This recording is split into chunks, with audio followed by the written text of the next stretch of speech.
All right, let's get into it. Today we're digging into a book from way back in 1882 that, you'll see, is shockingly relevant to our lives right now. It's P.T. Barnum's The Art of Money Getting, and trust me, it's full of some seriously modern, no-fluff advice for building a real fortune.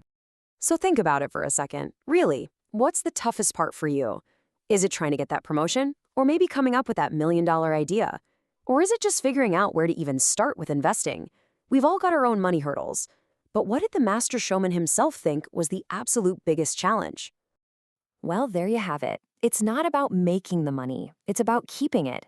Barnum was convinced that there are a million ways to earn a living out there, but the real secret, the thing that leads to actual financial freedom, is learning how to stop it from just disappearing through your fingers. And that's the big problem we're going to unpack. And that leads us to this kind of money-getting paradox. See, the road to getting rich isn't some secret formula for earning more. Instead, Barnum says it all starts with a simple principle that most of us think we get, but we actually have completely backward. He basically says, look, we all know the word economy, right? But our idea of what it means is usually way off.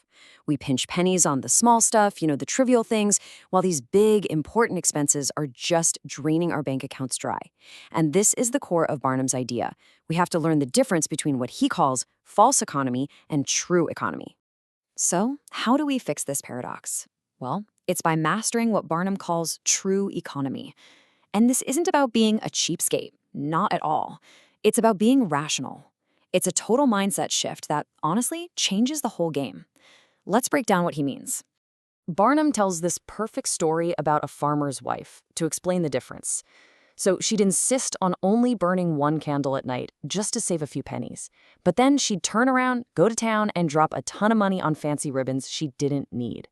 That, he says, is saving at the spigot and wasting at the bunghole. Penny wise and pound foolish. True economy, on the other hand, is just one simple, unbreakable rule.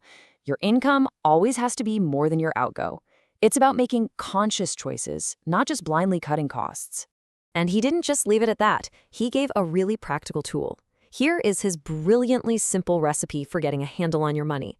Just get a blank book, make 2 columns, label one necessitaries and the other luxuries. Then write down every single thing you buy. He promises that when you look at it, you'll be absolutely floored to see how much bigger the luxuries column is. It just makes your spending visible, and that's always the first step to getting it under control.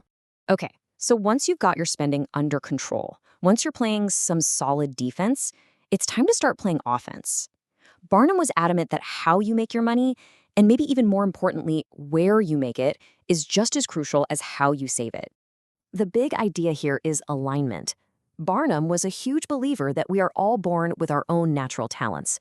If you force yourself into a job that goes against your nature, it's like trying to run uphill for your entire life. Real success, he says, happens when you find that sweet spot where your natural talent and your job actually line up. But even that is only half the battle. And this story just illustrates the other half perfectly.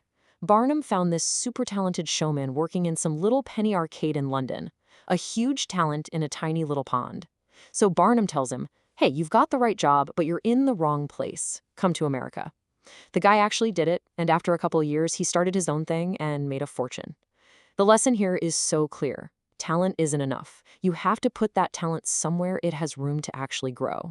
All right, so let's get into the habits that really hold all of this together. It's not just about what you do for a living, right? It's about how you live your life. And Barnum points to one single habit that he believes sinks more people than anything else: debt. Barnum had this incredible metaphor. He said money is like fire. It can be an excellent servant or a terrible master. When you're in debt, interest becomes this master that works against you 24/7, even when you're sleeping. But when you have savings, that same interest becomes your servant, the most devoted employee you could ever ask for, working day and night to make you richer. As he so perfectly put it, being in debt is like working for a dead horse, all of the effort with absolutely no reward. Avoiding that debt trap takes more than just good intentions. It takes real grit, real perseverance. Barnum loved this quote from Davy Crockett. It's all about having the self-reliance to trust your gut, to know you're on the right path, and then having the determination to just keep going, no matter what. And now we get to the final, and what Barnum thought was the most important rule of all. You could do everything else right, but if you miss this one thing, he believed it was all for nothing. This is really where he takes his advice from just a money guide to a whole philosophy on how to live. So he sets up this worldview, this really cynical, ends justify the means approach to wealth. The idea that money is the only goal and how you get it doesn't really matter. This was a philosophy that he absolutely hated. And his reaction is just perfect. He doesn't just disagree with the old miser, he dismisses him as a poor fool. Just total stupidity. And why? Because Barnum knew that trying to build anything on a dishonest foundation was the absolute hardest and most unstable way to live. Which brings us to Barnum's final ultimate conclusion. Integrity isn't just the best policy, it's your single greatest asset. He argued that a reputation for being strictly honest is worth more than any pile of cash, because it builds trust, it opens doors, and it gives you a peace of mind that no amount of money can ever buy.